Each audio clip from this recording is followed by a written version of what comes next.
Hey Johannes, wat is een Psychedelic Birthday Party precies? Ja, dat is volgens u eigenlijk het programma wat nog mist op de televisie.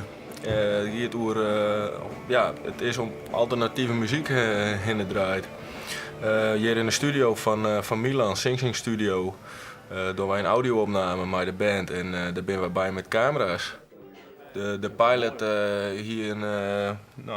dat had hier wel even duren voordat het er weer. Ja, dat is leren voor alle partijen. En nu hebben we heel hier of zo een aflevering of 4 draait.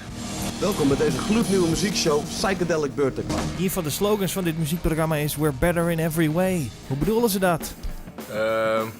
Dat is een beetje vanuit recalcitrant gedrag jegens de MTV's en de TMF's.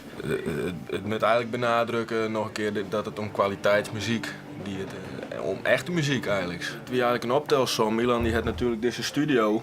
Nou, wij hier in de opleiding beeldproductie en uw inspiratie is eigenlijk de 2 meter sessies van vroeger van Jan Douwe en er is wel wat op de BBC in deze trant. Dat is Live from Abbey Road. Wat wil je hem hier nou uiteindelijk maar? Wat ben de plan nou, je doel?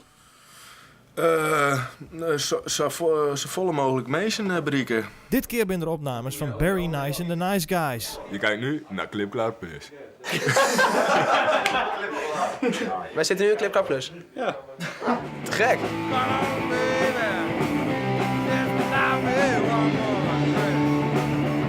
Waar kom je in waar en hoe lang besteed je hem al? We komen uit Leeuwarden. En we bestaan sinds oktober nu ongeveer. Nationale roem, internationale roem, waar zit je om te denken? Universeel. Universele roem. Hoe mag je dat voorstellen? Nou, we moeten eerst maar eens gewoon hier in Nederland een beetje een naam proberen te krijgen. En dan gewoon overal weten te spelen. Hier in Leeuwarden en omstreken in Nederland.